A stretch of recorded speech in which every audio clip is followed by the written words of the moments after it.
Shalom, saudara-saudara. Apakah pernah mendengar perkataan yang begini?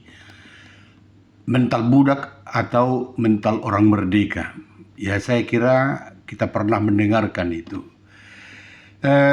Kita akan membahas mengenai mental budak ini atau mental merdeka itu dari kitab Bilangan 14. Sebelum kita membahasnya, kita perlu mengenal kitab Bilangan 14 ini.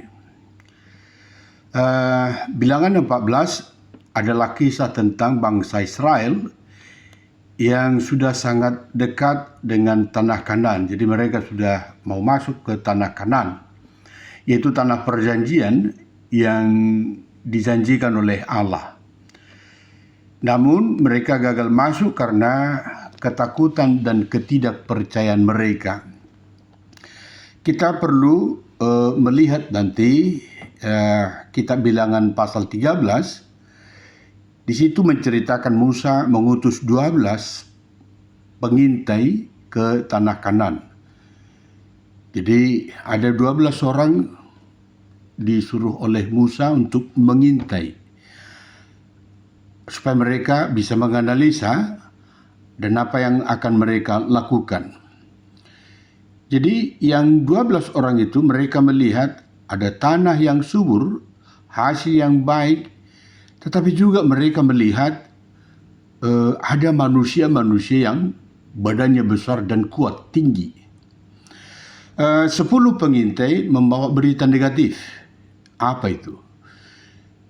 Kita tidak akan sanggup melawan mereka. Nah, itulah perkataan dia. Apa yang mereka lihat? Ya, yang mereka lihat adalah manusia-manusia yang tinggi, manusia-manusia yang kuat, manusia-manusia yang besar. Sedangkan ada 2 orang dari yang 12 itu berkata, Tuhan menyertai kita, kita pasti menang. Karena mereka melihat ada tanah yang subur, hasil yang baik. Ya. Dia juga memang melihat ada manusia-manusia yang kuat, tinggi, besar. Ya, tapi soal karakter mereka, soal pendirian mereka, ini perkataan yang positif. Tuhan menyertai kita, kita pasti menang. Nah, tetapi bangsa Israel lebih memilih percaya kepada ketakutan daripada janji Tuhan. Nah, inilah awal dari munculnya mental budak itu. Ayo kita analisa dulu persoalan dan tokoh-tokoh yang ada dalam teks itu. Bangsa Israel, apa sikapnya? Sikapnya takut, panik, mengeluh, memberontak. Ya. Nah, kalau kita lihat nanti dialog mereka sejenak, lebih baik kita kembali ke Mesir. Itulah perkataan umat itu. Lebih baik kita kembali ke Mesir. Jadi mereka lebih memilih kembali menjadi budak daripada berjuang menuju masa depan. Nah, apa keputusan yang diambil oleh mereka atau oleh Musa, ya, ketika sudah berdialog dengan Tuhan? Keputusan mereka memang menolak, ya, keputusan mereka menolak masuk ke tanah Kanaan. Jadi mereka kehilangan iman, ingin memilih pemimpin baru. Nah, itulah dialog mereka. 10 pengintai itu, apa sikapnya? Sikapnya adalah fokus pada masalah, menyebar ketakutan kepada orang lain, tidak percaya kepada kuasa Tuhan. Nah, kalau kita lihat dialog mereka, kita seperti belalang di hadapan mereka. Jadi persoalan itu lebih besar dari pengalaman mereka bahwa ada kuasa Allah. Jadi mereka melihat raksasa lebih besar daripada Tuhan. Padahal Allah sudah menunjukkan kemahakuasaannya ketika mereka keluar dari Mesir. Mari kita lihat dulu percakapan Yosua dan Kaleb itu. Bagaimana sikap keduanya? Ya. Mereka percaya kepada Tuhan, berani dan penuh iman. Nah, kalau kita lihat dialognya, jangan takut, Tuhan menyertai kita. Memang mereka hanya 2 orang, tapi mereka melihat masalah dengan mata iman. Nah, bagaimana Musa? Sikap Musa tetap sabar, menjadi pendua syafaat. Nanti kalau kita lihat bagaimana doanya kepada Allah, ya. Jadi Musa itu tetap sabar menjadi pendua syafaat, tidak membalas pemberontakan umat itu. Nah, Musa berdiri di antara murka Allah dan bangsa Israel. Memang harus begitu seorang pemimpin.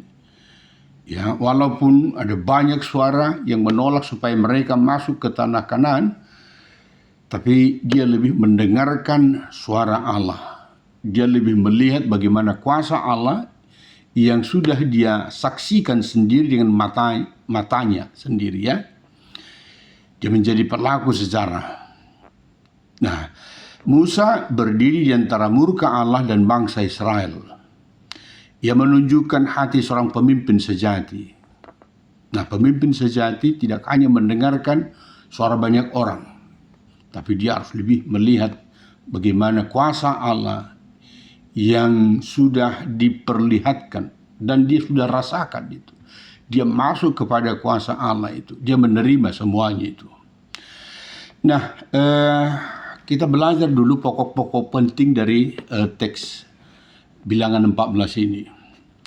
Yang pertama, ketakutan bisa membuat orang menolak janji Tuhan. Yang kita maksudkan di sini adalah Israel gagal bukan karena Tuhan tidak mampu, tetapi karena mereka tidak percaya. Jadi yang berikut, mental budak selalu ingin kembali ke Mesir. Lebih baiklah kami kembali ke Mesir. Padahal di Mesir sebenarnya mereka budak, tidak diperhitungkan. Bahkan mereka menderita di sana. Tapi mereka memiliki mental budak, ya. Mereka ingin kembali ke Mesir. Walaupun Mesir tempat perbudakan, mereka merasa lebih nyaman di sana. Apa pelajaran lagi yang bisa kita lihat? Ya, apa pokok-pokok penting dari teks ini, dari firman ini? Iman menentukan cara melihat masalah. Jadi kalau kita lihat tadi 10 pengintai melihat raksasa, tapi Yosua dan Kaleb melihat Tuhan. Nah, ini yang penting, ya. Pemimpin sejati membawa umat kepada Tuhan. Nah, ini juga menjadi pokok penting. Bagaimana seorang pemimpin tidak asik untuk dirinya sendiri, dia tidak mendengarkan suara-suara yang terlalu banyak, tapi tidak dipenuhi oleh iman, tapi dia lebih berpihak kepada Allah. Jadi Musa tidak menyerah, tetapi berdoa bagi bangsanya. Nah, itulah pokok-pokok penting dari Bilangan 14 itu, dan kita sudah melihat bagaimana mental budak itu dan mental orang merdeka. Nah, bagaimana kita memahami ini dalam kehidupan kita masing-masing? Nah, refleksinya lah. Bagaimana ciri mental budak itu? Ciri mental budak adalah mudah takut. Itu tadi kita sudah lihat. Sedikit masalah langsung menyerah. Yang berikut suka mengeluh, selalu melihat kekurangan dan kesulitan. Ya, itulah ciri-ciri mental budak. Tidak mau berubah. Lebih nyaman hidup lama walaupun salah. Nah, jadi dia sudah nyaman di kehidupan yang lamanya. Padahal itu belum tentu benar, ya. Baru tidak mau berubah. Lebih nyaman hidup lama walaupun salah. Nah, yang berikut mudah dipengaruhi omongan negatif. Dia tidak punya pendirian. Cepat kehilangan semangat karena perkataan orang, ya. Nah, bagaimana kita melihat itu untuk sekarang? Contohnya, takut mencoba. Padahal kita harus mencoba itu, ya. Takut gagal, malas berkembang, selalu menyalahkan keadaan. Nah, itulah yang bisa kita lihat. Nah, kita perlu juga melihat bagaimana mental orang merdeka dari teks itu. Berarti sebaliknya. Ciri mental orang merdeka adalah berani melangkah. Itu diwakili oleh kedua orang tadi. Kalau kita lihat tadi kedua orang itu si Yosua dan Kaleb, ya. Yosua dan Kaleb. Jadi ciri mental orang merdeka adalah berani melangkah. Tetapi walaupun mereka berani melangkah, mereka tetap mengandalkan Tuhan, ya. Tetap maju walaupun ada tantangan. Nah, percaya kepada Tuhan, itulah ciri mental orang merdeka. Tidak fokus pada masalah, tetapi pada kuasa Tuhan. Membawa harapan, menjadi penguat, bukan penyebar ketakutan. Nah, itulah mental orang merdeka. Dia menjadi penguat, ya. Dia bertanggung jawab, dia punya optimisme. Nah, siap bertanggung jawab itu juga mental orang merdeka, berani mengambil keputusan yang benar.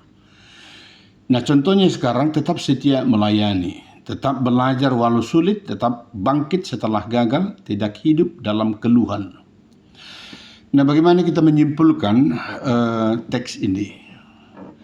Bilangan 14 mengajarkan bahwa keluar dari Mesir tidak berarti otomatis memiliki mental merdeka. Sebenarnya mereka sudah merdeka, tapi fisik mereka dalam perjalanan menuju Kanaan, tapi mental mereka masih di Mesir. Nah, Bilangan 14 mengajarkan bahwa keluar dari Mesir tidak berarti otomatis memiliki mental merdeka. Bangsa Israel sudah bebas secara fisik, tetapi hati mereka masih terlihat ketakutan. Itulah mental budak, hidup dalam keluhan, takut masa depan, tidak percaya kepada Tuhan. Nah, mental merdeka seperti yang saya katakan tadi, hidup dalam iman, berani melangkah, percaya pada janji Tuhan. Untuk itu hari ini ada pertanyaan. Apakah kita masih ingin kembali ke Mesir dalam tanda kutip, atau kita mau berjalan bersama Tuhan menuju tanah Kanaan? Tuhan mencari orang-orang seperti Musa, Yosua, dan Kaleb. Memang sedikit dari banyak orang Tuhan akan memilih, ya. Jadi orang-orang pilihan itu sangat sedikit. Orang-orang merdeka, orang-orang mental merdeka itu sangat sedikit. Nah, kebanyakan mental orang budak, ya. Mereka itu yang tetap percaya walaupun ada raksasa di depan mata mereka. Nah, demikianlah pembahasan saya untuk memahami mental budak dan mental orang merdeka. Nah, pertanyaan, siapa kita? Ya, siapa kita? Apakah Musa, Kaleb? Ya, ada 3 orang tadi saya katakan di sana, Yosua, atau orang banyak tadi. Jangan terpengaruh kepada orang banyak kalau mereka tidak dikuasai oleh Tuhan. Percaya kepada orang-orang yang visioner dan bersama dengan Tuhan. Karena mereka sudah melihat kuasa Allah. Shalom.